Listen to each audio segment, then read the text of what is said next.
कविता द्वैवार्षिकी के दूसरे दिन पर आप सभी कवियों और रसिकों का हार्दिक अभिनंदन करता है। आज कविता का दूसरा सत्र होगा। दूसरे सत्र में हमारे साथ मौजूद कवि होंगे बंगाली से सुबोध सरकार जी, अंग्रेजी से आनंद ठाकुर जी और गुजराती से सितांशु यशस चंद्र जी। मैं आप सभी को मंच पर इनवाइट करना चाहती हूँ।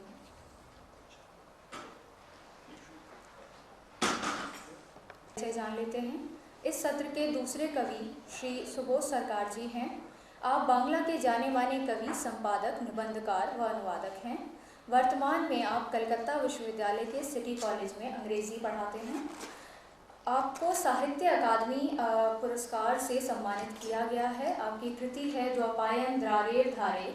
इसके अतिरिक्त आप पश्चिम बंगाल सरकार द्वारा बंग भूषण से भी नवाजे गए हैं। आपने साहित्य अकादमी की पत्रिका भारतीय साहित्य के लिए अतिथि संपादक की भूमिका अदा की है और अभी आप पश्चिम बंगाल कविता अकादमी के अध्यक्ष हैं। आपसे अनुरोध है कि आप मंच पर आएं और काव्य पाठ करें। जी या। लेकिन सर आप आ सकते हैं। उनको स्टैंडिंग प्रतिनिधित्व में तसनीफ हैदर जी हैं। आप महाराष्ट्र वेबसाइट रेखता से जुड़े हैं। adbiduniya.com नाम से आप अपना निजी ब्लॉग चलाते हैं। 2014 में आपकी कविताओं का संग्रह नए तमाशों का शहर प्रकाशित हुआ। तसनीफ साहब हमारे बीच उर्दू का प्रतिनिधित्व करेंगे। आपका वाक के मंच पर स्वागत है। पहले कुछ नज़्में आपकी नज़र कर रहा हूँ। एक नज़्म है, हम पीछे मुड़कर देखने वाले। किसने धक्का दिया, किसने गाली बकी, किसने फुनकार ली, किसने आवाज़ दी, किसने खामोशियों की सियाह झील में आग की बिलबिलाती लटें डाल दी। आँख के सुर्ख प्यालों में किस शख्स ने इतनी चुभती हुई तिलछटें डाल दी। पीछे मुड़कर बहुत देर तक दूर तक देखने की हमारी इसी चाह ने कितने लोगों से पीछे किया है हमें, आगे बढ़कर यही देखना है हमें। एक नज़्म है मंदिरों वाले। जो शंख सीनों में बज रहे हैं तुम उनकी आवाज़ सुन रहे हो। कलश जो सपनों के गुंबदों पर सजे हुए हैं वो देखते हो। अजीम रातों के देवताओं हमें पुकारो, हमें बुलाओ कि हम यहाँ रोशनी की दलदल में डूबने की कगार पर हैं। बदन में ज़ख्मों की घंटियाँ बांधकर जो पूजा को आ रहे हैं, हथेलियों पर जो ज़िंदगी के महीन दीपक सजा रहे हैं, लहू में अपने नहा रहे हैं, बलि खुद अपनी चढ़ा रहे हैं, उन्हें बचाओ, हमें बुलाओ। एक नज़्म है इलाज। एक औरत इलाज है उस थकी हुई ज़बान का जो दिन भर फ़लसफ़ों के खेत में बैल की तरह जुती रही, जिसे नफ़रत की हरी लहलहाती हुई फसलों को काटते रैन बीत गई। 3 सफ़ेद लकीरों में से उठती हुई कालक या हरे रंग के फरेरों पर लिखे हुए मुक़द्दस लफ्ज़ सब सिमट आते हैं बस एक छुअन में। मोटे मोटे लाल होठों पर उगे हुए कांटे हों या पतली भवों के दरमियान उभर आने वाली फ़िक्र की शिकन, ज़िंदगी में आने वाली आखिरी हिचकी से पहले सारे अमराज का सिर्फ एक औरत इलाज है। एक नज़्म है हिसाब किताब, अरबी की मशहूर किताब है अलिफ लैला। उसमें शहरज़ाद जो एक किरदार है वो एक औरत का किरदार है, एक लड़की का। वो 1001 रातों तक बादशाह को कहानियाँ सुनाती रहती है, मुख्तलिफ उलझाए रखती है ताकि वो क्योंकि वो कत्ल करा देता है लड़की को। तो वो नज़्म, इस नज़्म का नाम है हिसाब किताब। 1001 रातों तक मैंने तुम्हें सोने नहीं दिया था। 1001 रातों तक मैंने तुम्हें सोने नहीं दिया था, अब तुम्हारी बारी है। अब कुछ नज़में आपकी नज़र करता हूँ, वो गज़लें।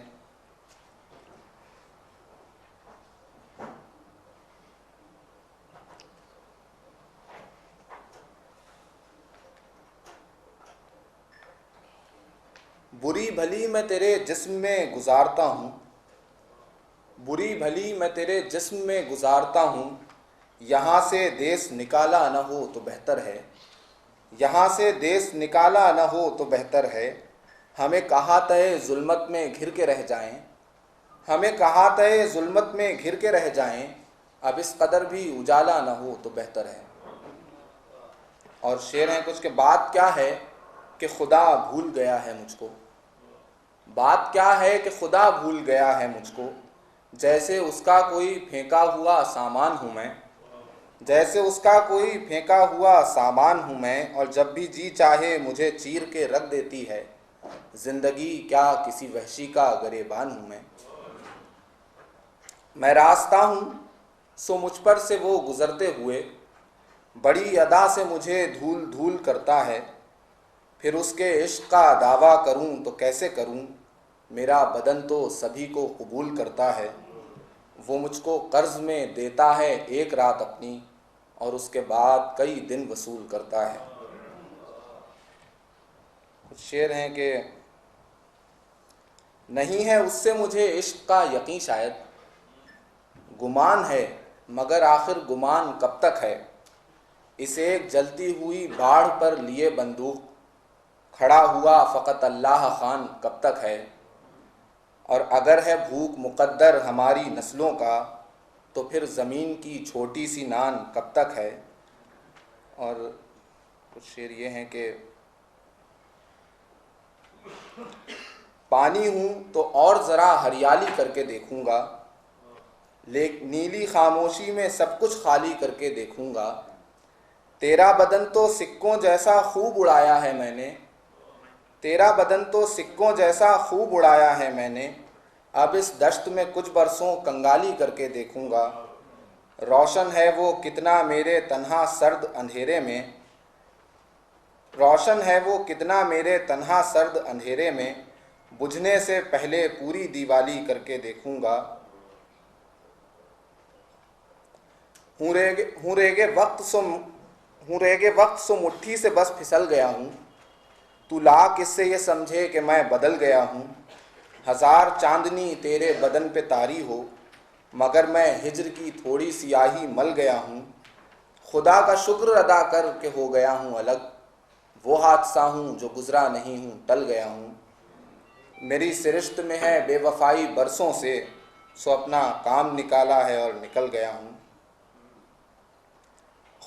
और ये कुछ शेर हैं कि खाली दिन में घूम के चखा है कितनी दोपहरों को, खाली दिन में घूम के चखा है कितनी दोपहरों को, तब जाकर कब्ज़े में लिया है मैंने शाम की लहरों को, बोलने वाला बोल रहा था इश्क करो आबाद रहो, बोलने वाला बोल रहा था इश्क करो आबाद रहो, लेकिन नफ़रत चूम रही थी अंधों गूंगों बहरों को, गाँव के सब मेले ठेले चाट गई थी वीरानी, गाँव के सब मेले ठेले चाट गई थी वीरानी, फिर भी हिजरत कम न हुई थी शोर मचाते शहरों को, खून आलूद किया था कितने ही खुदकुश बम्बारों ने, पाँव के नीचे बहने वाली ठंडी मीठी नहरों को, पाँव के नीचे बहने वाली ठंडी मीठी नहरों को। बस एक आखिरी गज़ल ये है कि सिसकती चुभती हुई आहटें किधर ले जाएं, सिसकती चुभती हुई आहटें किधर ले जाएं, सगे सवाल की गुर्राहटें किधर ले जाएं, तेरे बदन में उतारें ना अपनी चीखें तो, तेरे बदन में उतारें ना अपनी चीखें तो, हम अपने जिस्म की झल्लाहटें किधर ले जाएं, हम अपने जिस्म की झल्लाहटें किधर ले जाएं, और बमुश्किल अपने गले में इन्हें उतार न दें, तो फिर गिलास की ये तिलछटें किधर ले जाएं, ये हाथ तेरे बदन से ही लग के रह गए हैं, हम इनको लेके यहाँ से हटें किधर ले जाएं, वो सुर्खियाँ तेरे होठों की किस जगह रख लें, वो तेरी जुल्फ़ की उलझी लटें किधर ले जाएं। शुक्रिया। वाक के इस मंच पर हमारे अगले कवि हैं श्री सुबोध सरकार जी। सर, आपका परिचय हम पहले दे चुके हैं, आप मंच पर आमंत्रित हैं।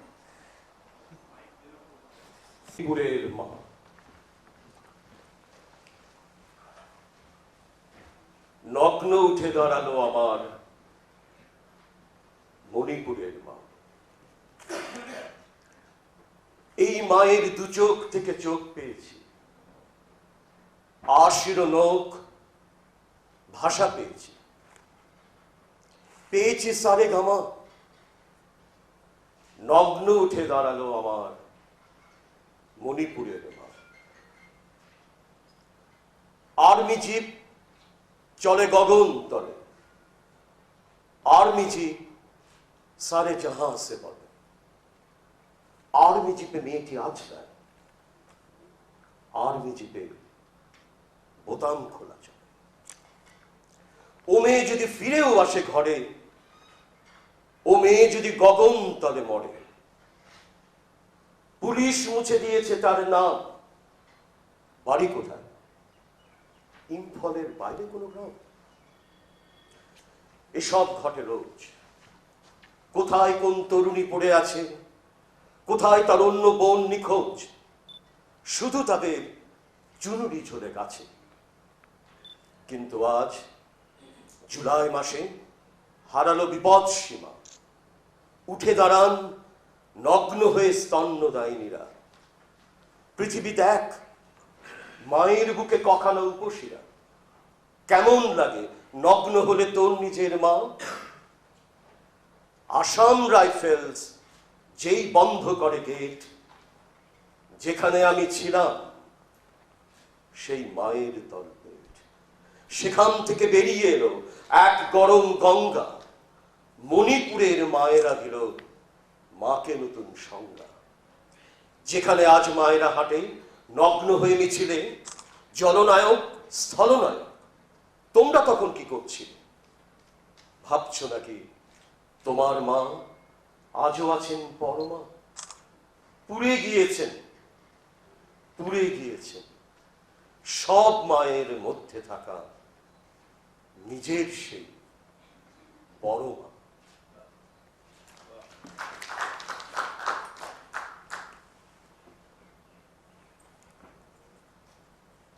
This poem is translated by Christopher Merrill. It's called Mothers of Manipur. Naked they stood up, my mothers of Manipur. My eyes are born from their eyes. All that I speak is from them, from their music. Naked they stood up, my mothers of Manipur. Can the army and the police do anything they want? Nobody is allowed in the street. Only smoke goes by. Nobody can speak up. No way to protest. Naked they stood up, my mothers of Manipur. Army jeeps move around under the sky. Army jeeps sing the national song. There is unbuttoning in one jeep. A girl reeled into the jeep. Should the girl go home? Should the girl die under the sky? The police have erased her name. What's her address? A village outside Imphal? This is what happens every day. A young girl is found senseless. Somewhere else, a younger sister missing. Only their skirts flutter from trees.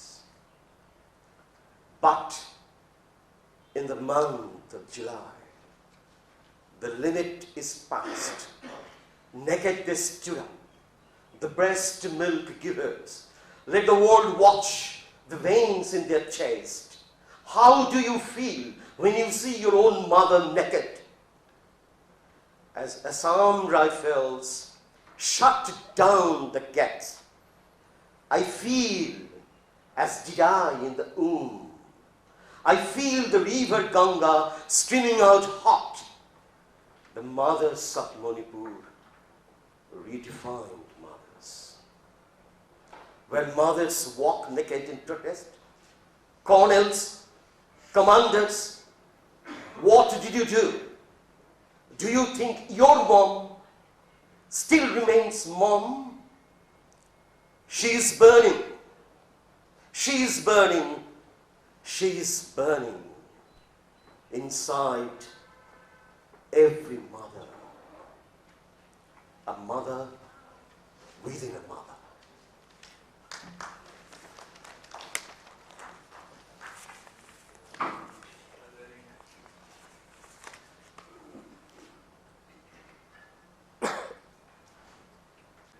This is a very short poem, the 6 lines.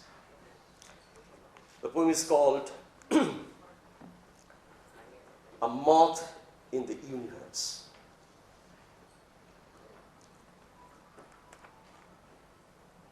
After a walk for 4,000 of years, today I suddenly understood that man is an ant eaten by another ant. After Holocaust, nuclear explosion, and gene mapping,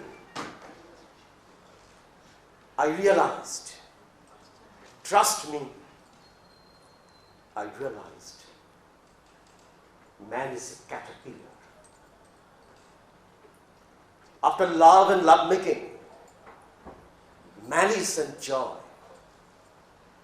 I accepted the truth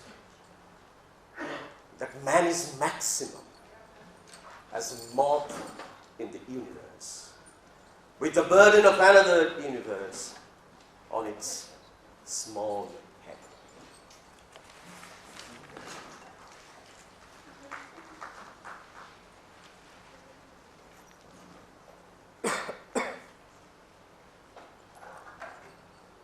Another short poem, it's lighter vein. It's again in 6 lines. The poem is called Toilet. Toilet is the joy of the loneliest man. He is to fight his enemy if he can. Toilet is the joy of a thrown dictator. He can cry for the woman he never cried for. Toilet is not just for sheet, shower, and loo, but it is a room of philosophy to hold on to.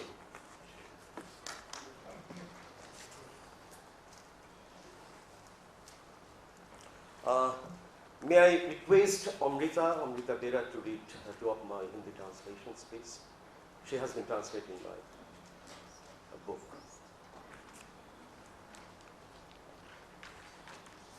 And then I will conclude with 1 English translation. छोटी कविताओं का अनुवाद मैं पढ़ रही हूँ। पहली कविता का शीर्षक है रीछ मेष वार्ता। मेरे सिर का रंग और आयतन देखकर माँ चमक उठी थी। आज अब मुझे तकलीफ नहीं होती। पहले पहले बहुत लोग डर जाते थे। आईने के सामने जाकर देखा, मेरा सिर इंसान का नहीं एक मेष का था। आईने के सामने जाकर देखा, मेरा सिर इंसान का नहीं एक रीछ का था। इस रीछ मेष की कहानी के भीतर कोई हाहाकार नहीं, कौतुक ने भी प्रवेश नहीं किया था कहीं। एक गंधर्व के बाल बच्चे सूर्यास्त देखने आए हैं। मैं उनके बीच पीठ पर कुबड़ लिए आ खड़ा हुआ हूँ। कुबड़ के अनगिनत मुंह से निकल रहे हैं कीट। दूसरी कविता है बहुत छोटी सी, मच्छर। विज्ञानियों की राय में मच्छर दुनिया के सबसे साफ सुथरे पतंगे हैं। मच्छर 1 सेकंड में 600 बार पंख फड़फड़ाते हैं। 1 सेकंड में 600 बार पंख फड़फड़ाते हैं, इसलिए हम कहते हैं वे क्यों भिनभिना रहे हैं। लेकिन मच्छर जिस गंदगी को ढोता है वह इंसानों की है। सेकंड में 600 बार पंख फड़फड़ा कर भी उसे इंसानों की गंदगी से छुटकारा नहीं मिलता। शुक्रिया। Give me my son back. Hunger is not my mother tongue. Murder is not my mother tongue. Quran is not my mother tongue. Upanishad is not my mother tongue either. I wanted to survive between fog and blasphemy. I wanted to survive between pain and suicide. I wanted to survive between treachery and sacrifice. I wanted to survive between Hare Ram and nuclear hoax. He who has been abducted, his hands are chained to a tree, his one leg tethered to a huge penis of God, in front of his mouth one hanging dish of rice.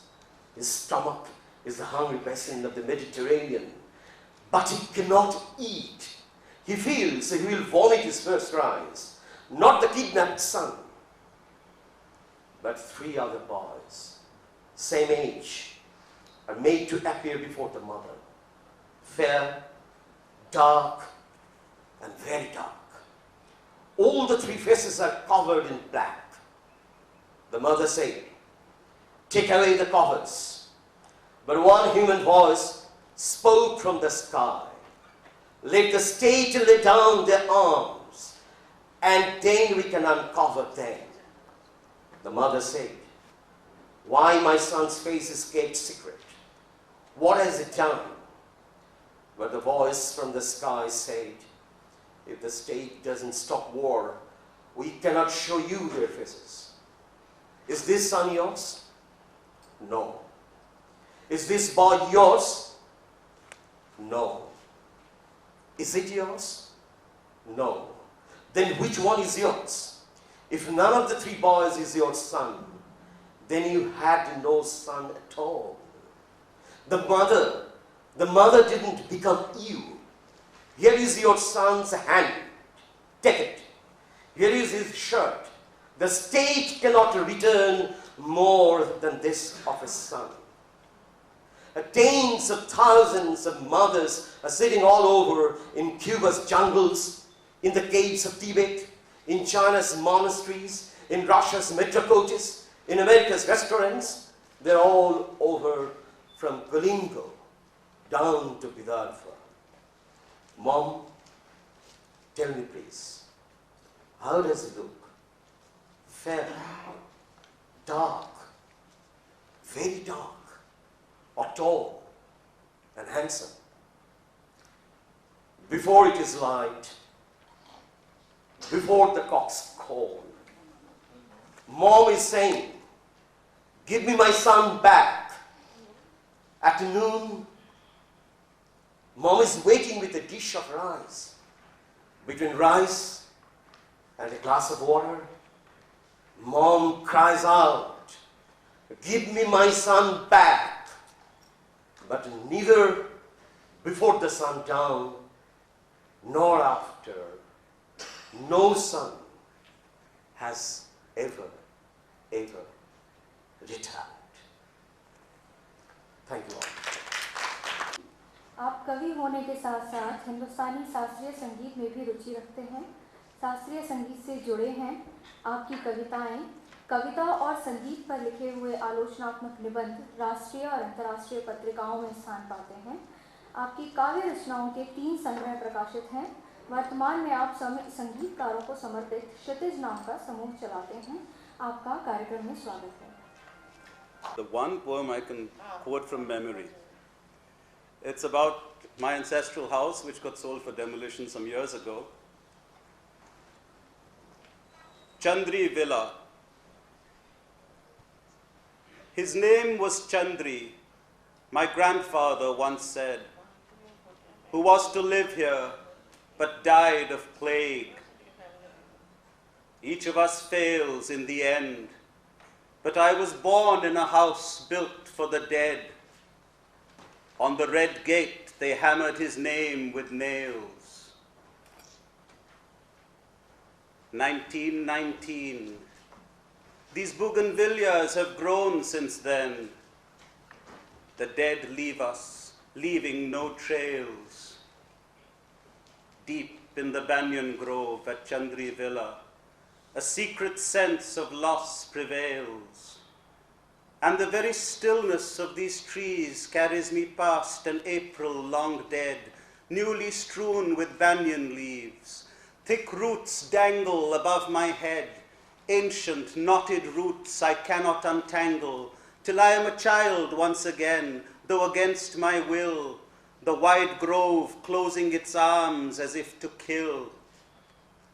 My veins, so many banyan roots twisted into one, and all their tangled knots come undone, till almost I see him, the plagued man I never will. Glad I got that. Read about deaths in the newspapers. And the ghostful spirit I'm about to invoke is that of Kassab, the terrorist who attacked Café Leopold and the Taj and was subsequently hanged. I'll read the little newspaper excerpt that inspired the poem. The lone surviving gunman of 2611 was hanged at Pune's Yeravada jail at 7:30 a.m. on Wednesday. Asked for his last wish, the 25-year-old terrorist from Faridkot village in Pakistan's Punjab province said, "Gharwalon ko milna hai. I want to meet my family." The Times of India, November 22nd, 2012. Puppet's life ends on string. See, they recur, approach and recur beyond terror and grave. The low tin roofs and ambient wheat fields, the hills and goat-filled alleys of remembered infancy. And soon, but here they are already, filling their water pots, tending to their goats. Those I could not forgive for being so poor, so blind to my rage, for refusing to see themselves reflected in my hate. They cannot see me now, of course, capering through barbed wire and thin mud walls. But this is hardly strange. It was so much like this when I lived amongst them, only suddenly more acceptable now. What is strange is being unable to feel the cold they feel, the fireside warmth, as winter comes over us, here in Faridkot, village of my birth, visited once and blessed for all time, as my mother never forgot to mention at meals, by the Sufi, Baba Farid, mystic of the floating basket, whose rapt levitations I marveled at as a child, and whose spirit I spat upon when I turned 14. There was so little left by then in our lives to praise, and his talk of delight in poverty had come to seem like senseless rant. The little land we owned sold for so little, our torn pockets empty, our jackets threadbare, as we stared, half-starved, at the last full moon before Eid, with no goats left to fatten and slaughter, or barter for new clothes and sweets, no money for cooking oil or kerosene, then none for wheat, and then, to top it all, that hard, unoutstandable look in the eyes of a tribal girl, which could only mean no, never, not good enough, never will be. Baba Farid, whom I dismissed as a fake when I turned into a man, and whose verse the living still lift their arms to in the warmth of winter fires at Faridkot. I am glad he was with me before that final steeling of burnt nerves against all fear, terror of the talked neck, trapdoor and noose. Your last wish, he said, will not be granted, but will surely be voiced. A single sentence that survives your death. I am glad it was this and nothing else. Let them come to me now. Listen, I say it again, those I ran away from. घरवालों को मिलना है. About salt yesterday, and about how developing a taste for salt as opposed to sugar is about growing up. I have a similar poem about Karela, which we always call Karela. I mean, none of us call it bitter gourd at home. But my poem is called Bitter Gourd. It's a lovely English word for Karela.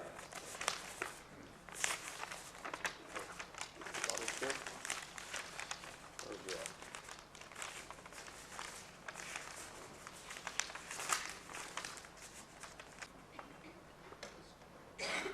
16 years now, and I've looked too often into certain mirrors, searching for self-love, yet hoping to find, reflected there, your eyes looking over my shoulder. And now that you are here, finally, I see you, not by reflection, but eye to eye, looking back through your eyes across half my life, wondering what else you could have done back then, but teach me slowly to hate myself. You, who showed me so early in life how the seeds of bitterness are best sown in silence, best swallowed alone. Here, have some bitter gourd slices. They are all I have cooked this morning, as fate would have it, half knowing, as always, that you would come. And I have made them thin, the way you liked them, dry, brown, and crisp to the seed, stir-fried with just enough salt over a slow fire. Is all set in the 16th century. I just grew tired of my own times, and I had to take the leap into the past, because the leap into the future is far too frightening. So I have all these Mughal characters there, Humayun, Babur, a dancing girl. One of these characters is a semi-human sort of presence. It's more mineral than flesh, and presently inhabits the Tower of London. It's, as you've already probably guessed, the Kohinoor. I'll read the little excerpt that inspired this poem from a book of popular history. It was finally forwarded to Queen Victoria, arriving in time to become the prize exhibit in the Great Exhibition of 1851, Bamba Gascoigne, the Great Mughals. The Kohinoor.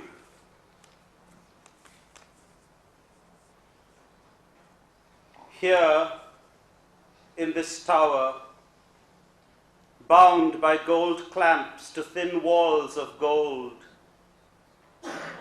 I, who am pure mineral, neither mortal nor ghost, remain doomed to abide. Of those who are sent here, only the living escape. I endure the doom of rock, inhabited by light and never at home.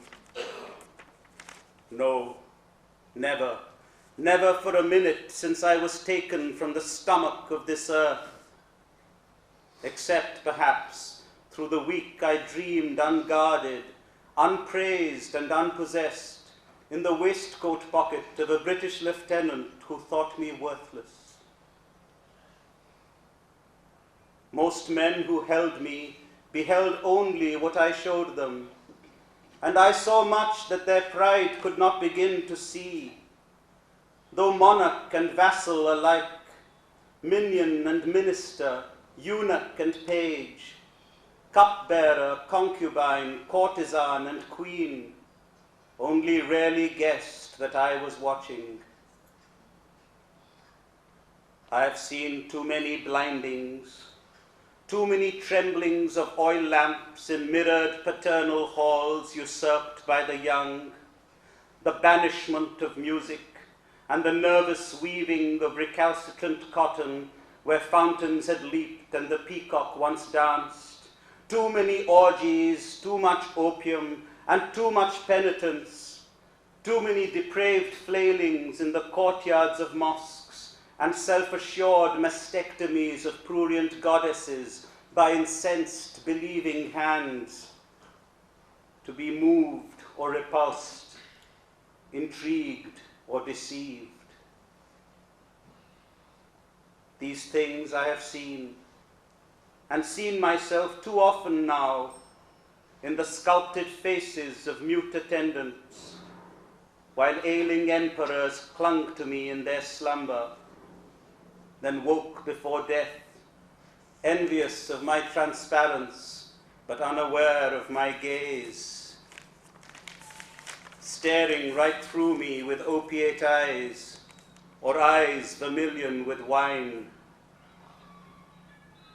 I, who have never cared to be a seer, have seen these things, and ask only now to be sheltered from the light that can never be mine.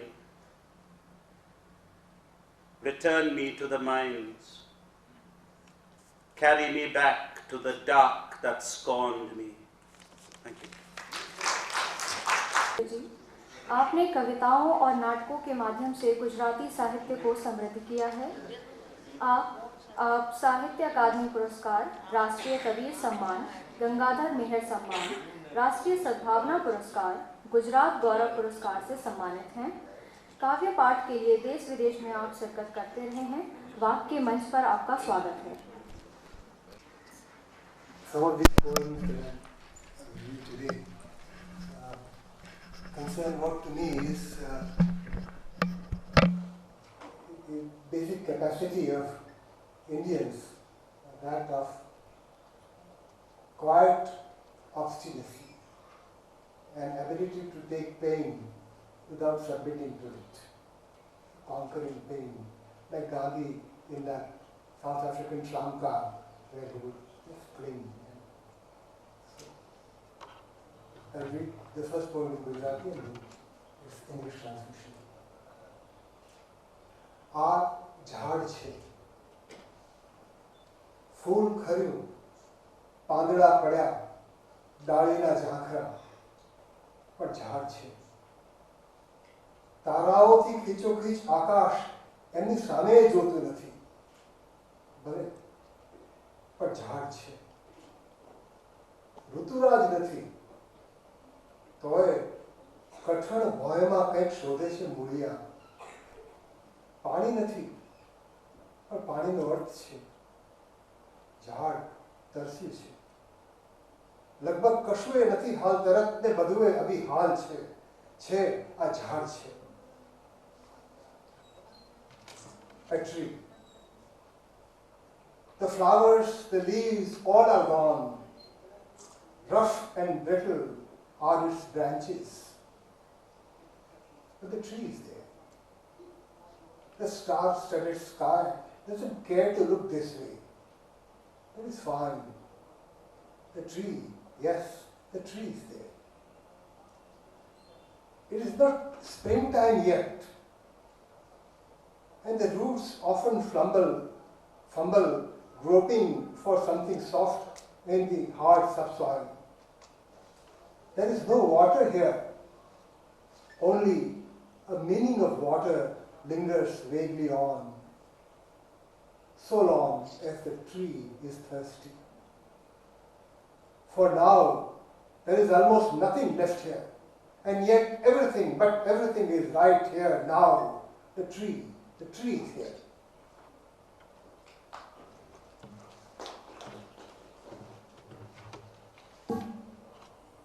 The second is our relationship to the past.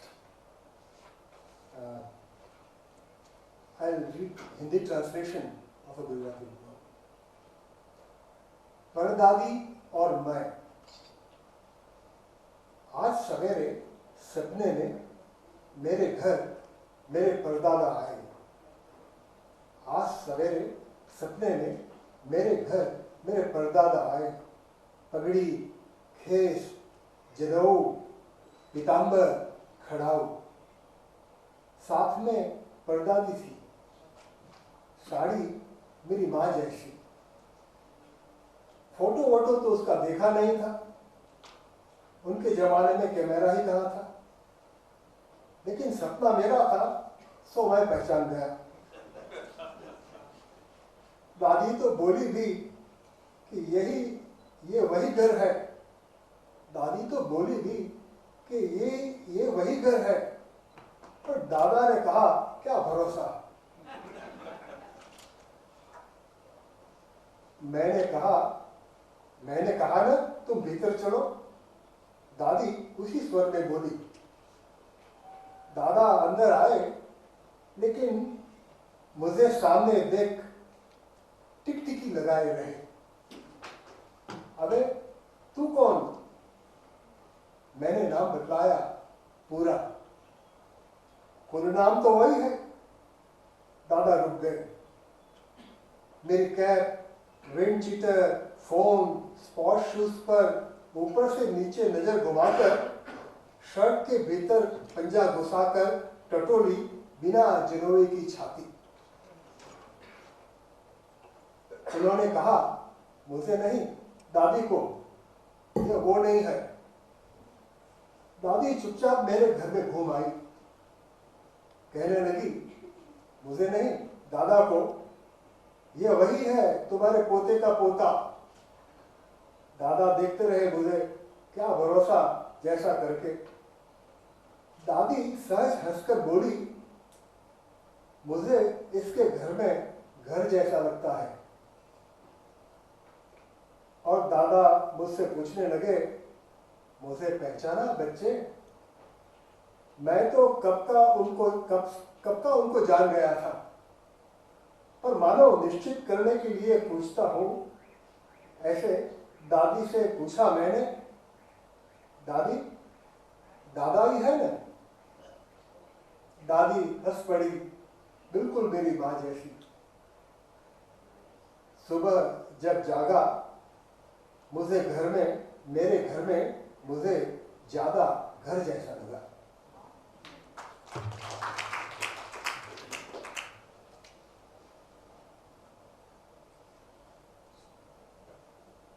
We all relate to political and economic situations, social situations around us. But how do we relate? One of these events was, of course, the Banyan Buddha. So there is a short poem on Banyan Buddha. Not his idol, had he been there himself. Not his idol, had he been there himself, he would have stood as still, eyes like lotus, peace on his face, chiver a cloth, rippling gently in hot wind, a smile on his lips, his hand raised only to bless the fearless man.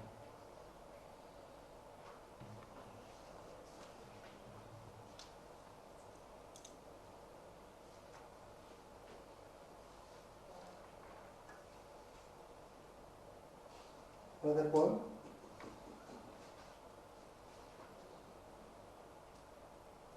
I strike the water hard with a heavy hammer. Gongs go ringing in all the temples in the town. I strike the water hard with a heavy hammer.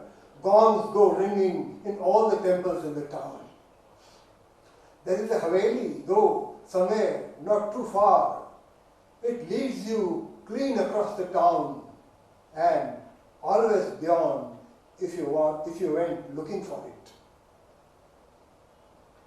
And you see the sun up there drowning in the dark waters of the dusk. But then it gropes its ways blind somewhere through the thorny clusters of the star to surface in a surprise at a distant dawn. Like a black elephant in rut, I dash like a black elephant in rut. At that ambiguous prahar, I collide with the air, blue as glass.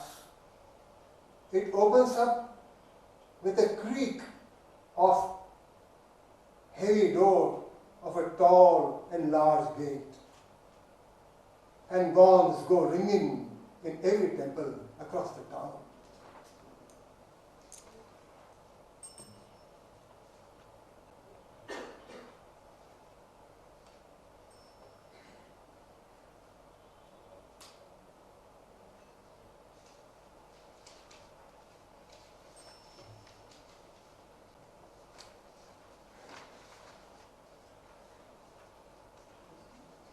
Hindi translation of a poem is called मुकरमत। प्रकट होता है मेरे पेट में और चूल्हे में जाकर बुझ जाता है।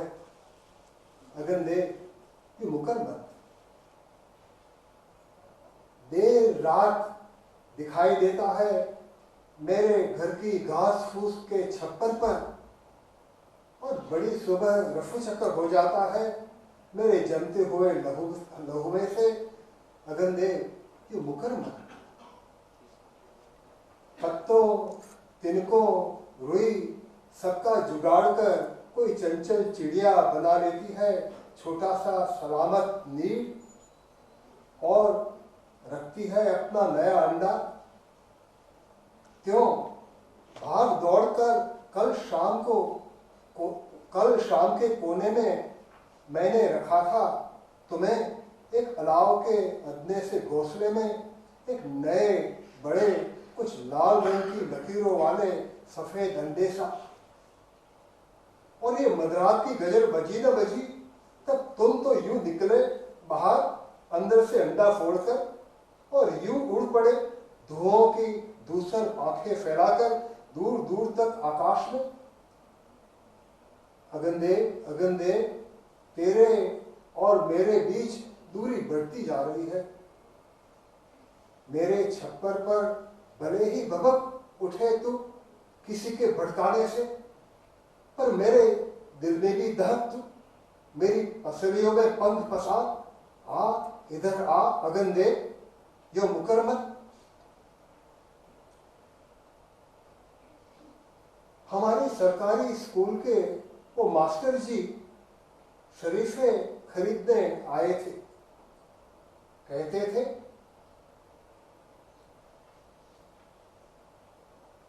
कुदरत के काल चक्कर में कभी कभी हिमयुग आते हैं हजारों साल के, जो चारों ओर दिखाई दे रहा है। क्या ये हिमयुग ही है अगन दे? सतत मूसलाधार वर्षा से तालाब फट जाए, पानी पहाड़ तोड़कर सीम के मोहल्ले में घुस जाए, वैसे ही रात की पहाड़ तोड़कर पूरे प्रभात को आच्छादित कर बर्फ की बरसात होती है देर सुबह तक। एक पहर ठिठुरन से भरा होता है इन दिनों। लोगों के शरीर का अंग अंग ठिठुरने लगता है। मरघट में ठिठुरने लगती है मौत। तुम तो बेशर्मी से भड़बड़ सुलगाते हो नई नई चिताओं में, जैसे बैठे बैठे कस ले रहे हो बीड़ी का गांव के बेशरम पंच सरपंच। सेक रहे हो रोटियां चिताओं की ददकती आग में, सुलगाते हो जैसे तुम्हारी बीड़ी से अपनी बीड़ी। थोड़ी दूर पर हाथ में हाथ लिए खड़े कठोर काले शरीफे को फोड़कर दिखता है मास्टर, तो अंदर से निकल आता है सफेद सफेद गुदा, फट पड़ा अंदर से हिमयुग। अचरज में डूबे मास्टर जी बिल्कुल भूल जाते हैं भूगोल, गणित और समाज शास्त्र। बच्चे बिखर जाते हैं जैसे छुट्टी हो गई हो। वचन दिया था तुमने अलाव के चारों ओर सबको हमें इकट्ठा करके, अगनदेव फिर आज ऐसा। कथावाचक महाराज ने तो कहा था गई कथा में कि तुम जातवेद हो, सब कुछ जानते हो, 64 विद्या, 18 पुराण, इतिहास, भूगोल, गणित और समाज विज्ञान। तो फिर क्यों ऐन वक्त पर गुमसुम हो, दूर जाकर खड़े हो खोए से, हाथ में थामे ये सीताफल, काला भट्ट, बर्फ गिर रहा है जहां देखो वहां, ठंडागार हिम, गीला गच, मास्टर की चौपड़ी में, सराफ के चौपड़े में, महाराज की पोथी में, मौलवी की किताब में, साहब के रजिस्टर में, डाकिए द्वारा अभी ही हाल डाले गए इस बंद लिफाफे में, बंद लिफाफे में से निकलेगा सफेद चूर बर्फ, ऐसा हमें लगता है भाई। हमारे अरमान और हमारे भय के बीच खाली हाथ पड़े पथरीले प्रांगण में तू क्यों आकर खड़ा नहीं होता है अगनदेव। पोथी, किताब, चौपड़े और रजिस्टरों का पन्ना भीग गया है। अब पढ़े गुने उन्हें पढ़ न पाए, इस तरह दूर गए हैं अक्षर और अंक। धूल चुका अक्षरों तथा अंकों को, धूल चुके अक्षरों और अंकों को औंधी सीधी पढ़ते हैं आज जाजरमान हाकिम। प्रकट हो और प्रजाल दे इन पोथियों को, हम निरीक्षण खुली आंखों देख लेंगे तेरे विस्फोट को। उस उजाले में साफ साफ पढ़ लेंगे अक्षर अक्षर आंकड़े हरे किताब के हम, निकरवर फिर भी गिनानी। यह आसमान हमारे वश में नहीं है, ठंडीगार हवाएं हमारे वश में नहीं है, गाज गिराते बादल हमारे वश में नहीं है, फूटे तालाब, लील का पानी, भूल चुके अक्षरों वाले रजिस्टर हमारे वश में नहीं है। आसमान के साथ हमारा हाड़ रक्त का नाता नहीं है, उसे कहा है हाड़ और मांस। आसमान का उजाला अगर हिमयुग हो और ओझल हो जाए, तब उन अंधियारे ओरडे में टटोल कर उठाया गया हो एकाध लालटेन, कुछ जंग खाया, कुछ दबोचाया सा, चटकने वाली हंडी वाला, तब जरूर जागना, अधिक मत सोचना, नन्ही बातों के शीश पर, नन्ही बाती के शीश पर उभरना, गंधक और घास तेल की गंधाए, गंधक और घास तेल से गंधाए वो अगंधे अंधियारे से घिरे, फिर भी अटूट नाता जिसे हांडी से हांडी तक हमने निभाया है मुकर्रर।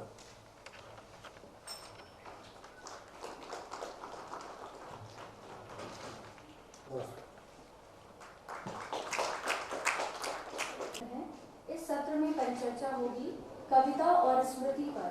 परिचर्चा में हिस्सा लेंगे केकी दारूवाला जी, हितांशु यशस्चंद्र जी और शिव विश्वनाथन जी। मैं आप सभी को मंच पर आमंत्रित करना चाहूंगी।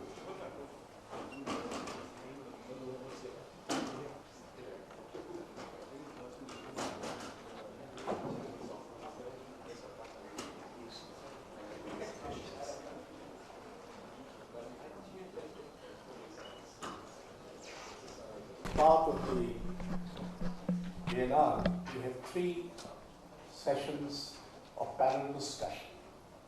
This is the first one, poetry as memory. The second one will be poetry as freedom. Third one will be poetry as conscience. Memory itself is in serious difficulty these days. All kinds of memories are being manufactured. All kinds of memories are being erased. all kinds of memories are being suppressed. And there is a kind of an amnesia which is being promoted, which is very massive.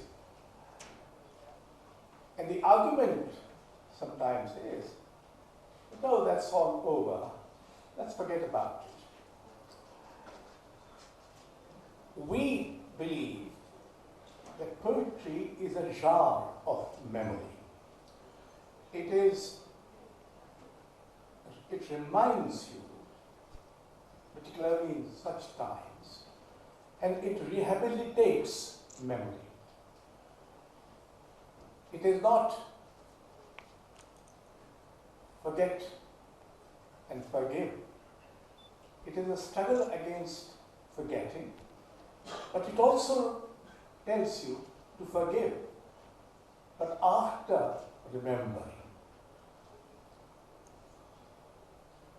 As you have heard in the session this morning, there are several memories which are being evoked, being brought forth, whether it is the mothers of Manipur or the Pardadi of a Gujarati poet who is here, or a Mughal personage, Mughal jewel, Kohinoor. Memory is being rehabilitated in poetry. So poetry is very much a genre of memory. We have three persons, two poets and a social scientist. Shiv Vishwanathan was feeling a little out of place. They're all poets and I'm the only. I assured him there are other social scientists we have brought in. But we have brought him because he's also a poet among the social scientists. The way he uses language and plays with it. One of the,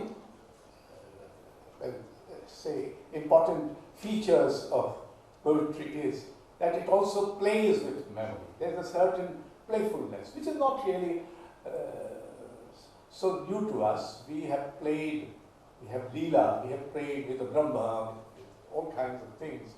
Therefore, Leela is also a part of Smriti in a certain sense. So we have two poets, Keki Daruwala, whom you know, and Siddharth Hrishan, who you have heard, it's hard on him that one after the other, but small things, and Shiv Vishwanathan. So I will start, request first Keki to speak, and each one of them can take 15 minutes, and then maybe there is a discussion. Keki Daruwala. I'm honored to be called here. Smriti Yadash, आज यूं ही दिल में तेरी खोई हुई याद आई, जैसे वीराने में चुपके से बाहर आ जाए, जैसे सहरा में हौले से चले बादे नसीम, जैसे बीमार को बेवजह करार आ जाए. The qarar is the important thing, and I'm reminded of Auden when in his poem on Yeats he said, in the desert of the heart, let the healing fountain start. So I'll also talk about memory and healing, but a little later. And I'll start by saying that memory in a way is our entire past. It's not just the poet's dreams and aunts and memories and his childhood. Ramanujan used to always ask me, write a poem about your childhood. It is the past of the whole planet. I mean, right from the universe, from the Big Bang onwards, and the meteor which fell and is supposed to have killed the dinosaurs. It's hard to believe any of this, but it's knowledge. So, actually, memory, in a way, is knowledge. Now, memory also gets linked up with, in a way, nostalgia. So, the Jews go to the Wailing Wall. Shias remember Imam Hussein. For a lot of Christians, and Jews, and what we have seen, films, Ten Commandments, the Red Sea parting, Moses and his tribe walking through. All that is myth, and yet myth becomes memory. And we have to be wary when myth becomes memory. I was reading the other day an article. About, I think it was in the London Review of Books, where it said that nothing like Troy ever happened. But it's a part of Greek myth. But the Greeks and the West, they regard it as myth. They will not fight over, they had gods, just as we have gods in Mahabharata. They had Jupiter, Sarpedon was the son of Jupiter, and he was killed by Patroclus. I know my Iliad rather well. But they are not hooked onto it. Here, Prashant Bhushan mentions something about Shri Krishna and the gopis, and there is a PIL on him. So that is the danger of regarding myth as, and memory, and memories of myth as something living, as something real. Of course, we can't go into reality. What is reality and what is not reality is another subject. I remember I was at Munich, and Anantamurthy was asked at the end of a TV interview. I think this was rigged up because he was asked, tell me in 2 words, what is Indian literature? And immediately he said Ramayana and Mahabharata. We all clapped, I also clapped. And later I said that what has happened to Ghalib and Zohar and Mir and the entire, the entire literature, writing, poetry, by people who we now in India condemn as those who came over the mountains. Memory, another thought came to me. The pastorals were memory. People in the West were imagining, sylvan, a bucolic life. Shepherds. It happened in India also. Pushan god of golden days shortened down the shepherd's way, vanquishably, foe and stranger. Clear my path of every danger. Pushan, cloud-born Pushan, nevermore. Lead us as you led before. But I wanted to point out to the stranger. Vanquish every foe and stranger. And to the Indian, and especially to the Hindu, let me say. The stranger, people coming from over the mountains. Kalapani, what is Kalapani? You can't go to another nation. You will lose your caste, you will lose your biradari. So there is a sort of a genetic complex there. I'm pointing it out because these things are never pointed out. Yes, I had. So I'm a little wary of racial memory and myth memory. And I must say that I'm all for a little amnesia. And memory is also a code. Memory is not something inscribed in stone or on stone. It's not a headstone on a grave. We can do things with memory, but we have to be just a little careful, and the healing touch has to come in. I again refer to the Yeats poem where on the death of Yeats by Orton, where he said, in the nightmare of the dark, all the dogs of Europe bark, and the nations, and the alien nation state, each sequestered in its head. So a little amnesia would benefit us all. Can I?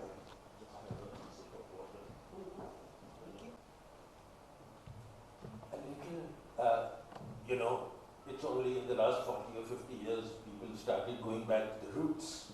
And what is going back to the roots? It's memory. And I'm reminded of Kante Kala. He was a black poet. In those days, they were known as Negro poets. And he said, what is Africa to me?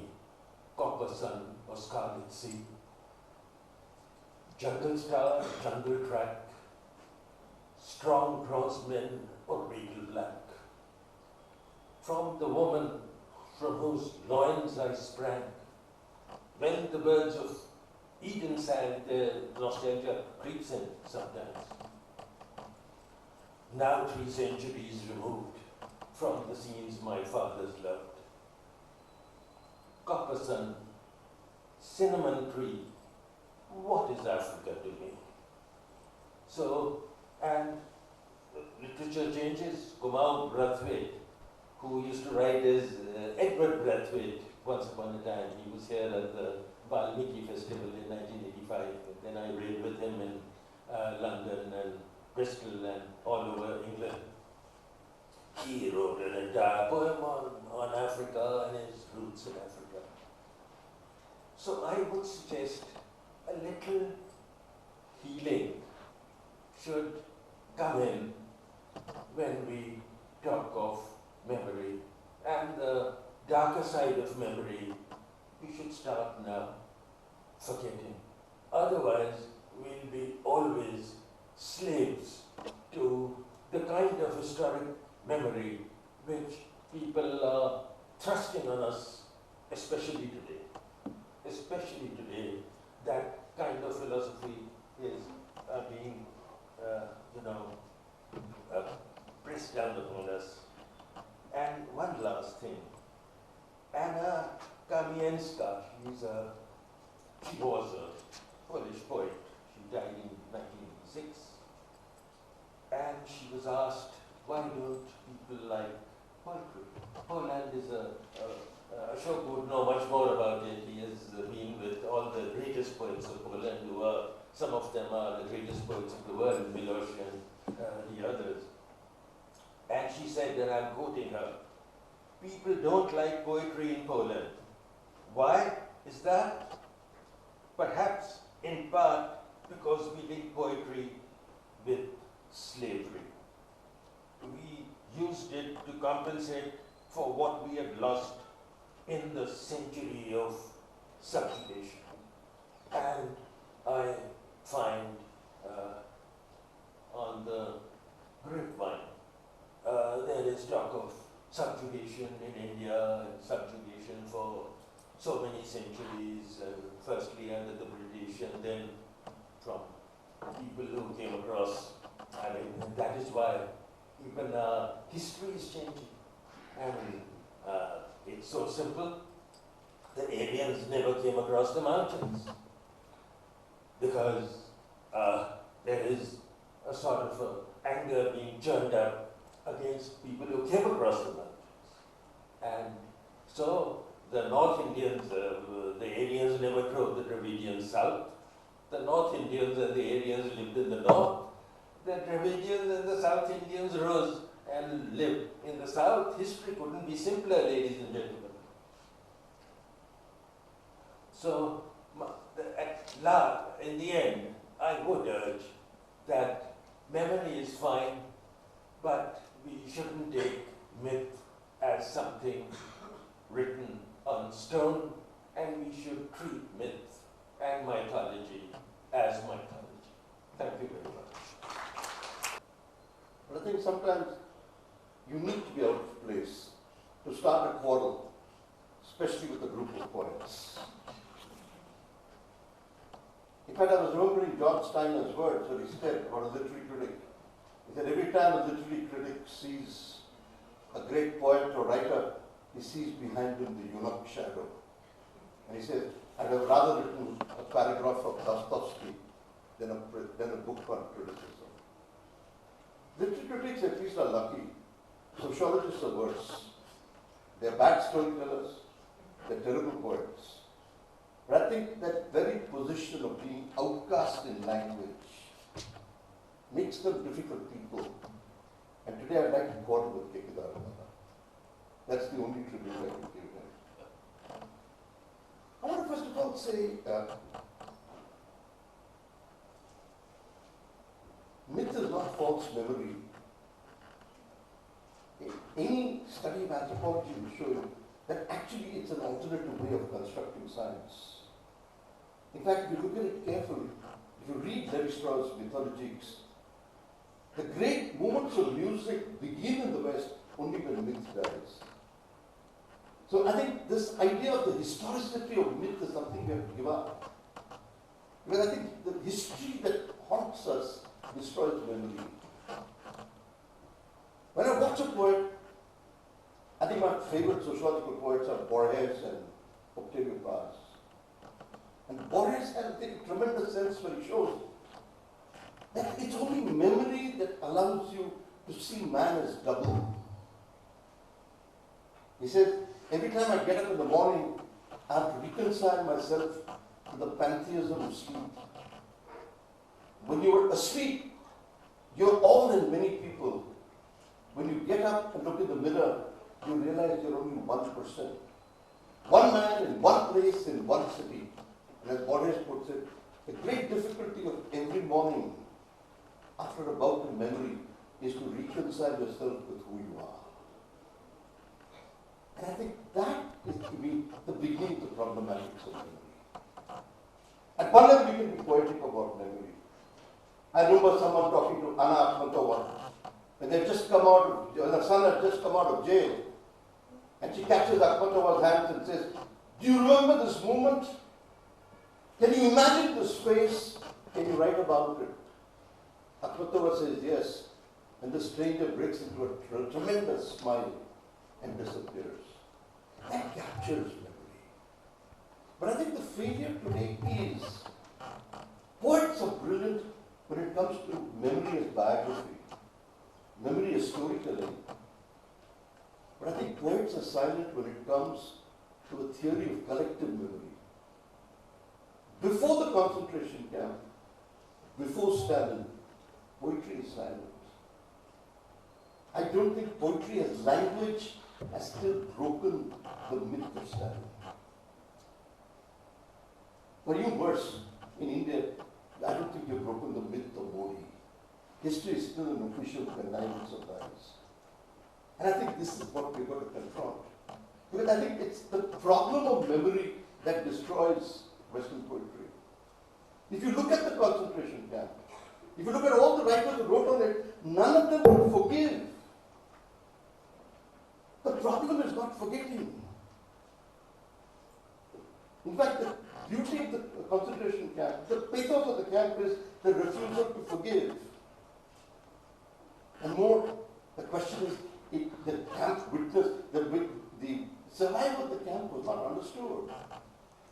When I went to Israel, I discovered something horrifying. Concentration camp literature was sold as pornography in Israel. It lacked the poetics. In fact, many of the great survivors who came committed suicide because the normalcy of outside life didn't make sense. And as Levi said, poetry made this little sense in the camp. There's that poignant moment where he reads Dance. And it doesn't make sense in the camp. Because even that notion of evil influenced the camp. And this is my worry, and I realized it in a very strange way as a sociologist. I spent almost 15 years on and off in Africa, South Africa, studying the Truth Commission. It's stunning to see the American and English writing of the Truth Commission. Desmond Tutu is the Dostoevskian idiot who doesn't understand truth, who doesn't understand memory, who doesn't understand forgiveness. In fact, the greatest critique of Tutu is by Jacques Derrida, who says Tutu is just a Christian. very interesting. When you look at a poet like Anjit Roy writing about the Truth Commission, he captures that moment brilliantly when he says, the Truth Commission is the end of colonialism. Today your categories die. It's that which is important. I think the work of the concentration camp was an incomplete poetry. You created monumentality. You created the idea of the Holocaust, but it produces no great epic poem. You can add your Akhmatovas and your Milosevic. But the monumentality of the Gulag and the camp survives. And I think this is what prompted Adorno to say something which eventually became a bit facetious. Is philosophy possible after the camp? More importantly, is poetry possible after the camp? And Hannah Arendt attacks him first by showing that Adorno himself was a part-time Nazi. But more important, she says, the problem of the concentration camp was a problem of language. And in Eichmann and Jerusalem, she says, what the concentration camp produced as literature was cliché. Eichmann was cliché. Every word he said was cliché, and none of the poetry of the time could break through the cliché of Eichmann. I think that's the sadness of poetry. If you're talking individual poets, talking about individual memories, poetry makes sense. But as a historian, a sociologist, and as a mythologist, poetry as myth is no answer to the collective values of today. That's a sociologist's complaint.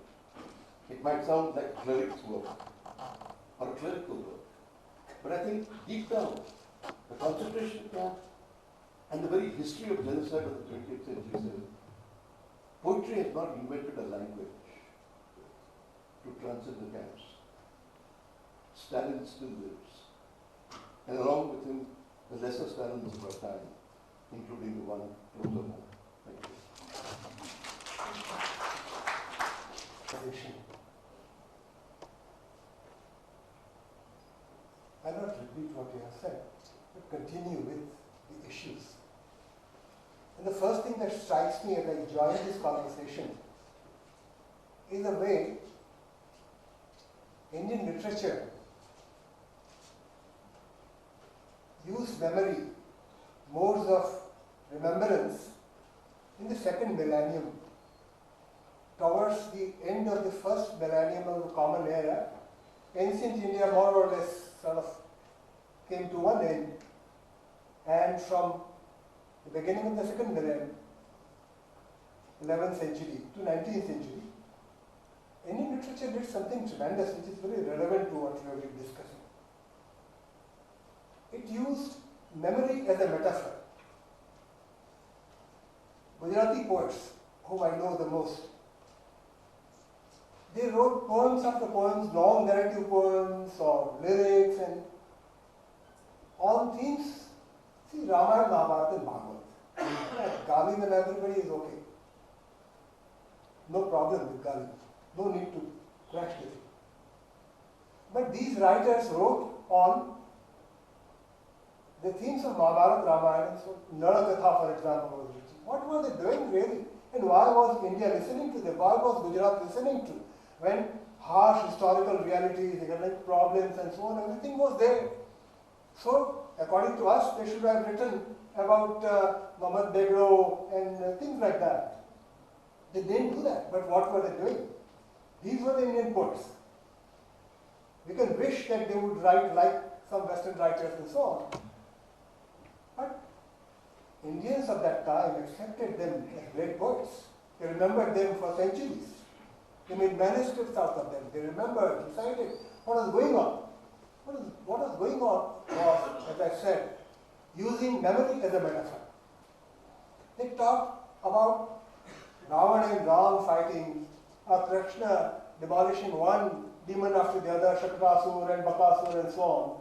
What was they doing? I think at one level, reality which was very painful to touch upon, and they had to touch upon that reality in daily life.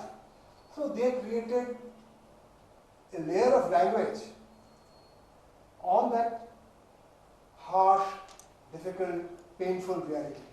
It distanced. They spent evenings and nights together and sang of Ram and Krishna Leela and so on. So there was a layer. But it was not escape. It was a metaphor. When they talked about Ravana, they didn't necessarily talk about the tyrannical Muslim Nawab. They also spoke about the tyrannical Rajput Thakur. So it is a great metaphor, a great way to deal with your present realities.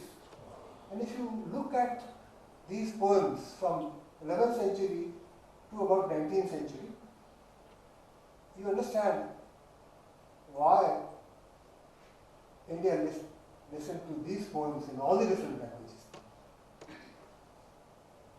Second point I would like to place before you is that memory has three movements of memory.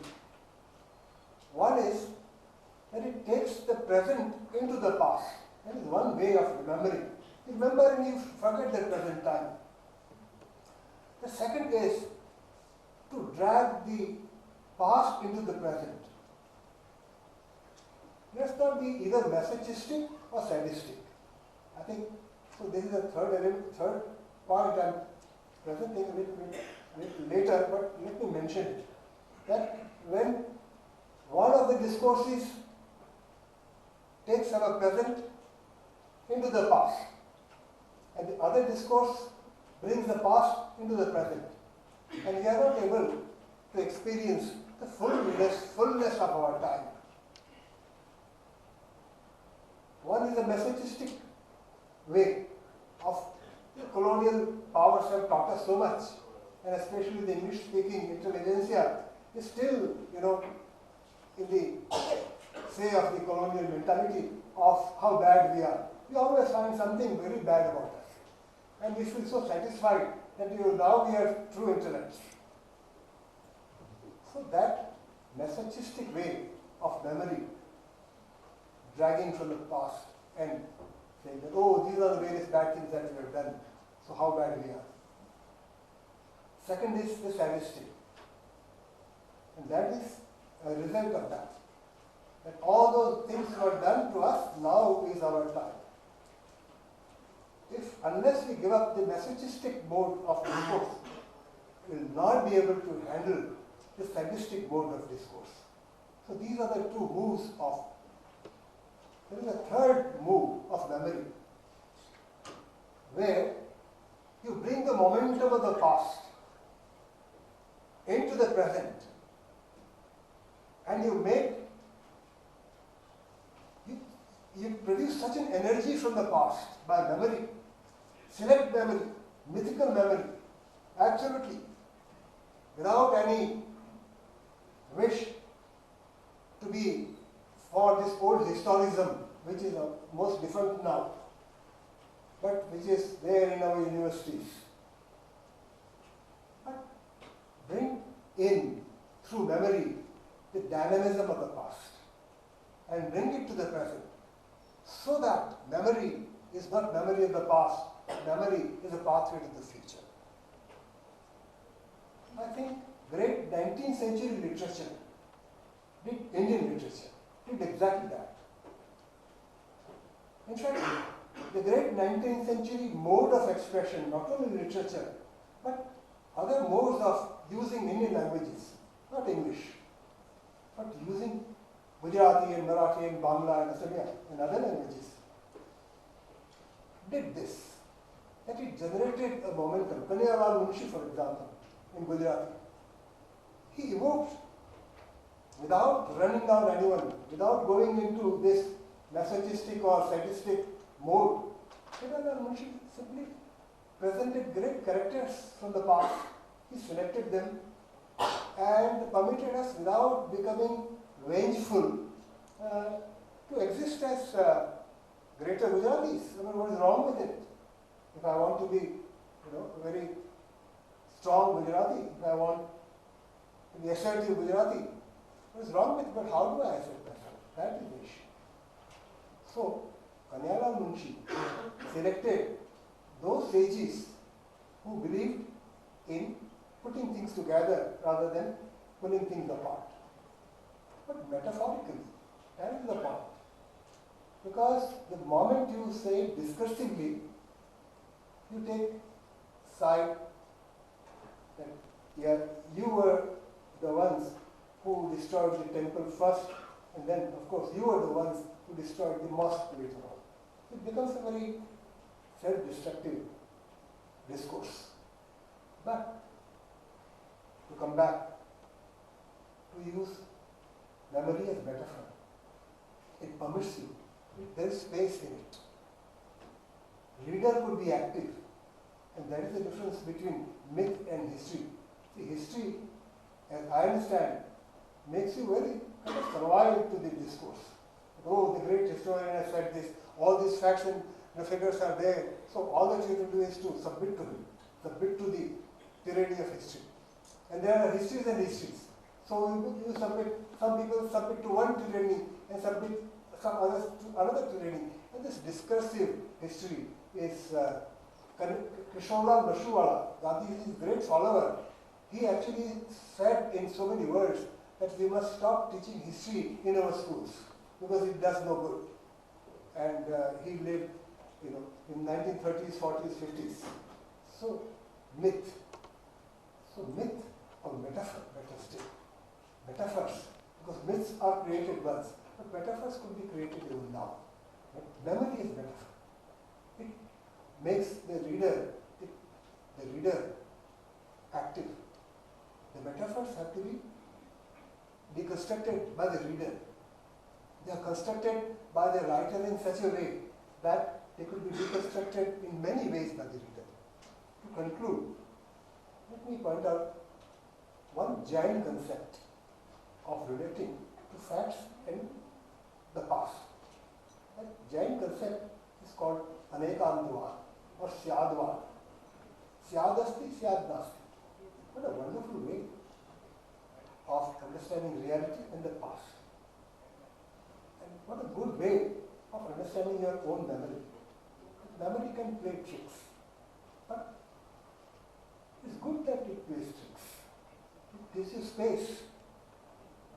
And Indian poetics understands it so well. I'll conclude with that, how, not only in Indian literature, but Indian poetics. If you see a beautiful face, what do? A realist would describe that face in detail. These are the. But a poet would use Upama Alankar. Would say, Chandra jaisa mukh hai. Chandra is nowhere there, it is aprastuta. So you bring aprastuta, you bring what is not prastuta, which is in the past. You have seen the moon somewhere, but you bring that memory of the moon, aprastuta, into the prastuta, and weave something which would permit the reader, each reader, to see a different face, to see a different moon, and to reconstruct the face himself or herself. Unless we give up this rather strong masochism of the left and rather strong sadism of the right, and unless you accept poetry as really the textbook of India, Ramayana and Mahabharata and Bharata, and others also, and unless you use, but Upama is considered to be the basic of the Alankaras. Saisha, Shailushi, she is called Shailushi, that means actress. Upama is an actress on the stage of language, poetic language. It now becomes Upama, now becomes Apahanuti, now becomes Rupaka. It becomes various, because basically it is aprastuta and prastuta playing with each other in various ways. So, to conclude, the past or the memory has to be plastic. It has to be elastic. The memory should be permitted to cheat us, to play with us, like literature does. And finally, if that is done, then people of India would be free to deconstruct their text without the help of either the leftist intellectuals or the rightist, if I may use that same word, intellectuals. I think poets, the writers, and above all the readers of India should be more active and define their modes of memory.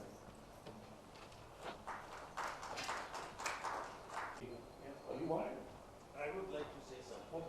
Say that. While I, to a great extent, agree with Shiv,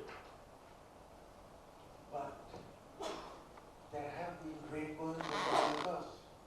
Paul Celan, I mean, magnificent. I can't imagine a greater poet. He was himself Auschwitz. His parents were killed. He escaped, and eventually he went mad, of course, and committed suicide.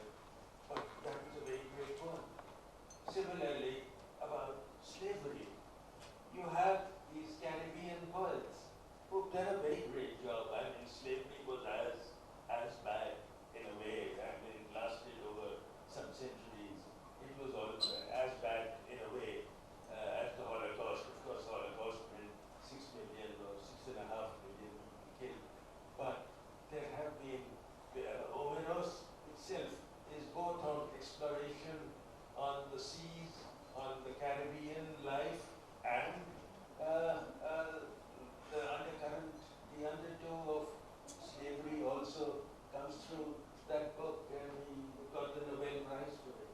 So I just thought to speak up for the poets for once. So,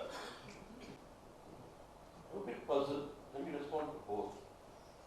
I spent 10 years in Gujarat investigating Narendra Modi on the 2002 riots. I tried to pretend that you were next to me while I was interviewing all the rape victims. And that moment where actually one of them asks Modi to apologize. I know the bad bit here is the opposition of right to left. At that moment, we're confronting evil beyond these categories. Now, I would be happy if you can take your Ramayana and your Mahabharata, which is a powerful construct, into Modi land. I'm just a pedestrian sociologist. But for 10 years, I sat and investigated this man. There is a notion of evil here, which maybe requires a different language. And since you come from Gujarat, we are talking about Munshi. Suppose I take Munshi and you into Ehsan Jafri's house. I did the 10th anniversary memorial on Ehsan Jafri before I got thrown out. What kind of a narrative would you build? See, what I'm trying to say is, there's a poignancy to what you said. I'm glad you used Celan as a man. Celan, Levy, Jean Amery, great works on the Holocaust. Why didn't they end all of them go mad or commit suicide? Because somewhere language ceases to make sense as they come out. And this is what bothers me. Because I can't think of a more unpoetic place than Israel today, facing Palestine. Is there something to do with the language of the Holocaust? With the language of the Satras? I walked around Ramallah with my Palestinian friends. Israel is more unforgiving in the fact that it replicates at Ramallah the very concentration camps it's abandoned. Do we need a different kind of language now to communicate? I'm not denying the poignancy of what you people are saying. But except I'm a bit disappointed by the right-left opposition. I think if the Gujarat riots taught you one thing, right and left were both irrelevant.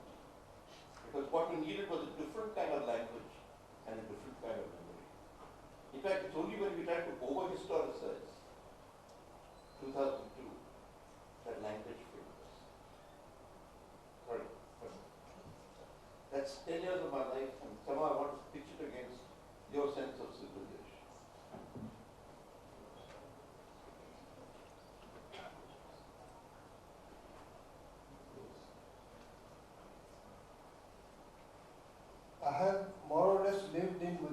75 years.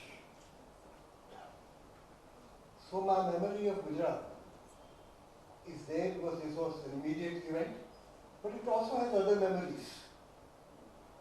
And I would not like to be selective about my memory. That is why I said that metaphor, language as metaphor, permits you to use that particular metaphor to look at a series of events, not necessarily linked to each other, but many events, multiplicity of events. So it permits you to see more deeply than what the Naroda Park. In fact, I have a poem on Naroda Party after arts and so on, but that is irrelevant to what we are discussing. But for example, Shamal Bhatt of 17th century, Muhammad Degra was ruling at that time. And there were similar atrocities. What did Shamal Bhatt do? He told various stories of Singhasan Batrisi and the Singhasan Dwadrinshika. So each of the putri, each of the puppets told stories of how the king should be. So Muhammad Degra went on doing his stuff. But the people who he was ruling, some of them were supporting him, some of them tried to oppose him. Just as in the present case. The poet takes our attention from the ruler and he brings it to the ruled. And the ruled are told by poetry, by stories, how the king should be. That you have no right to sit on this throne. This belongs to Vikramaditya. And Vikramaditya was like this. You don't sit there.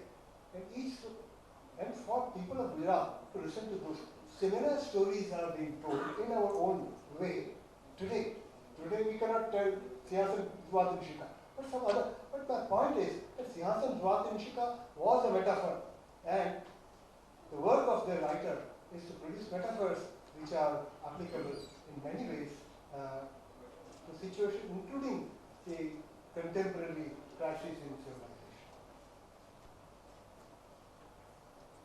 Well, friends, with this, we come to the end of this conversation, which of course is incomplete, but in many ways such conversations have to be interminable anyway. So, thank you, Shri Vishwanathan, K.K. Daruwala, and Sutash Vijayathan. And now to the next session. Back to poetry. इस सत्र में हमारे साथ मौजूद कवि होंगे मलयालम से के सच्चिदानंदन जी, असमिया से प्रतिम बरुआ जी और पंजाबी से सुखविंदर अमृत जी। आप सभी से अनुरोध है कि मंच पर आकर अपना स्थान लें।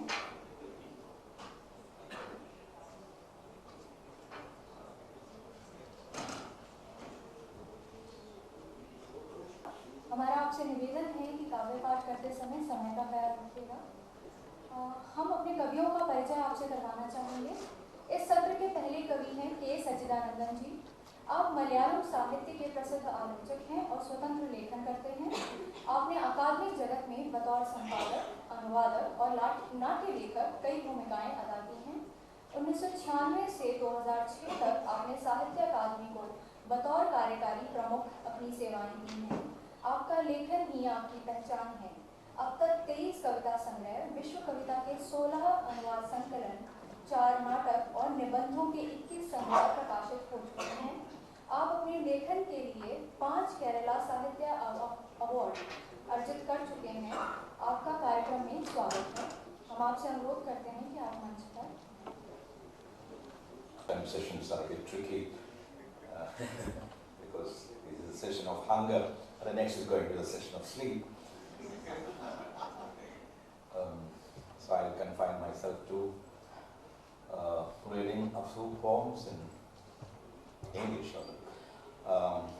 Even though I have quite a few Hindi translations, I know there are quite a few people who don't really follow Hindi here. I would be unjust to them.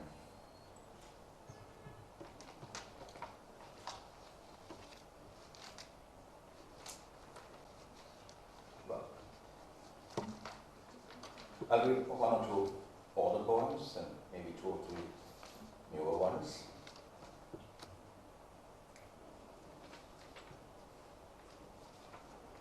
this poem is called The Self. Of course, I'll read a few lines from the melody. Self. My mother didn't believe when, in 1945, I appeared to her in a dream and told her I would be born to her the following year. My father recognized me as soon as he saw the mole below my left thumb. But mother believed to the very end that someone else had been born to her, masquerading as me. Father and I pleaded with her, but dreams are not reliable witnesses. She went on waiting for that promised son till she died. Only when she was reborn as my daughter did she admit it had really been me. But by then, I had begun to doubt it was someone else's heart that was beating within my body. One day, I will retrieve my heart, my language too. And the fourth poem.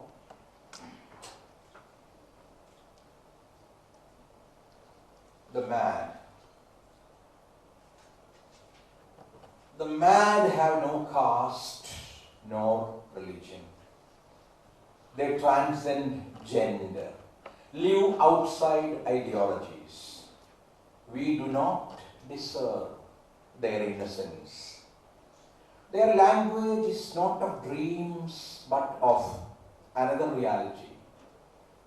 Their love is moonlight. It overflows on a full moon day. Looking up, they see gods we have never heard of. They are shaking their wings when we fancy they are shrugging their shoulders. They hold, even flies have souls, and the green god of grasshoppers leaps up on thin legs. At times they see trees bleed, hear lions roaring from the streets. At times they watch heaven gleaming in a kitten's eyes, just as we do. But they alone can hear ants sing in a chorus. While panting the air, they are taming a cyclone over the Mediterranean. With their heavy tread, they stop a volcano from erupting. They have another measure of time. Our century is their second. 21 seconds and they reach Christ. 6 more, they are with the Buddha. In a single day, they reach the Big Bang at the beginning. They go on walking restless, for their earth is boiling still. The mad are not mad like us.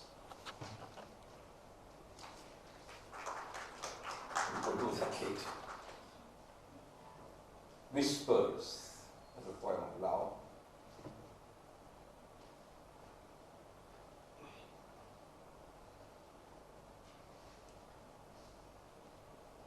Whispers. What I spoke was all about blood, and you about roses. Which alchemy of memory gave your roses the color of my blood, and my blood the fragrance of your roses too? Your letter was a seashore. In some of its lines, love glistened like iron ore in the sand. I caught them with my ice magnet and left the rest for the waves. 3. I gifted a kerchief carrying my name to the breeze that absorbed your sweat. It came back with a butterfly you had embroidered. to where butterflies had vanished even from dreams. 4. There's a wolf on your shoulders, a cobra in your hair, a vulture in your eyes. I fear your desire, darling, your youth that shines like a dagger, the sun in the pit of your navel, your unquenchable hunger opening its red mouth like a fledgling bird. Is your vehicle horse or lion? 5. What is the language in which you are raving when you climaxed? Each hot breath a word, each brief scream a sentence. The climax of pain has no dictionary, and the climax of pleasure no grammar. 6. I used to be proud that I knew your body's map by heart. Who redrew its borders? Who partitioned it? Where are the waterfalls, the hills, the lanes? I roamed the wrong passages, stepped into the wrong house. I lose my way. 7. Your name has become a stone in my kidneys, more solid than pain, more brown than memory. I carry it as I walk, bent, pressing my belly down. Great surgeons of the world, don't bother to unlodge it. Let her dear name stuck in my body deliver me from sins. 8. You are a minor, so you don't like similes. I'm sorry, you are a myth, so you don't like similes. The spring of metaphors has dried up. Now it oozes only blood. In that too is your warm red name. It sings, blood sings. Blood is roomy. Silence.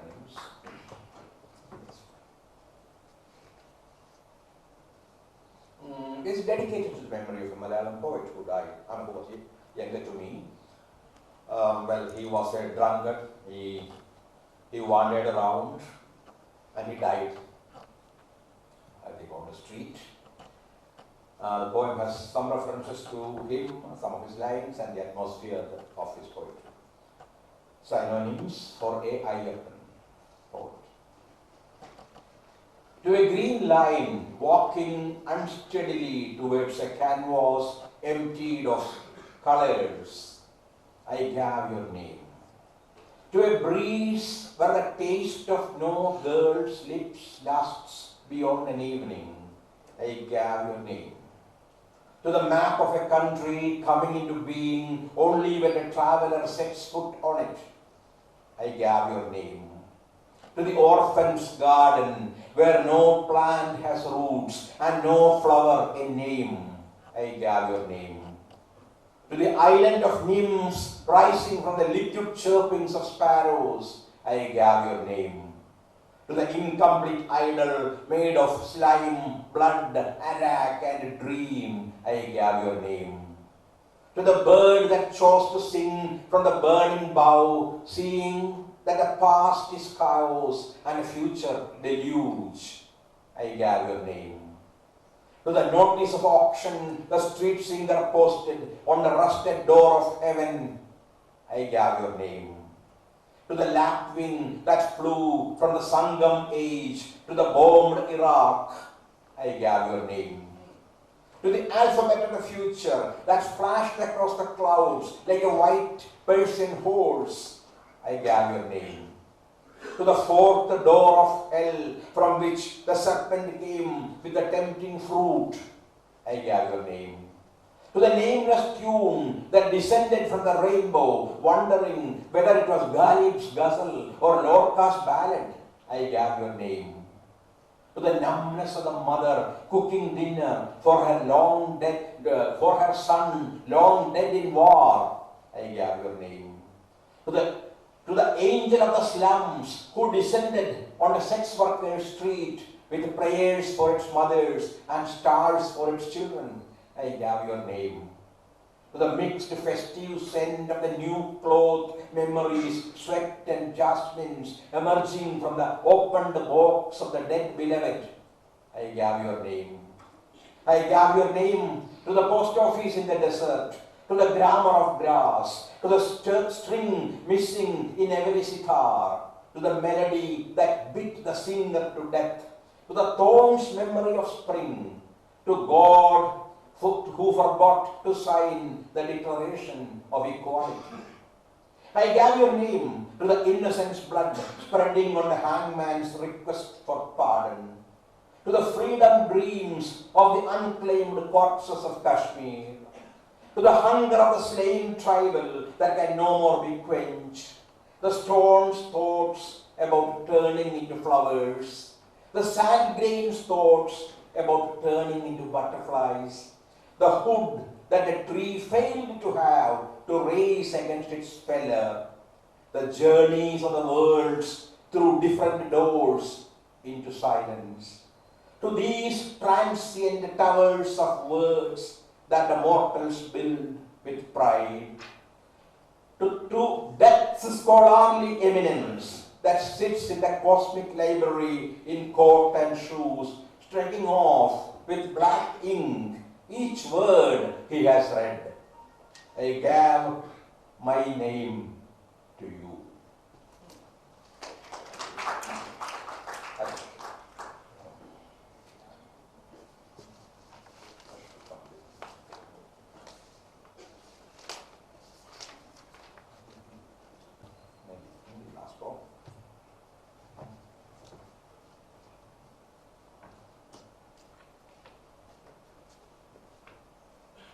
Whom I had read poetry in two places, who also is a fiction writer, was silenced by some people and who said that Perumal Murugan does not live anymore, even now he has been revived by court order. But now I hear that two other poets are facing threats in Bengal, Srijato and Mandakranta Sen. So I think this poem continues to be relevant, and it will continue to be relevant as long as writers are being silenced. Pardon, and try to turn anguish into irony. Pardon. Pardon me for what I have written, for what I could not write, because he asked pardon for what he had written. He was forced to ask pardon. Pardon me for what I have written, for what I could not write, what I am likely to write, and what I may never write. Pardon me for the trees flowering, for the flowers fruiting, for having hoarded so much of gold and water and spring inside the earth. Pardon me for the waning moon, for the setting sun, the movement of the living, the stillness of the non-living. Pardon me for filling earth with so much of color, blood with so much red, leaf with forest, rain with sky, sand with star, and ink with dreams. Pardon me for filling words with so much meaning, dates with so much history, for having hidden today inside yesterday and tomorrow inside today, for creating the creator who fills gestures with a dance and nature with symbols. Pardon for the earthquake and the tempest, the wildfire and the raging sea. Earth is a damaged machine. I am not the one to repair it. I am the king without a country, the god without a weapon.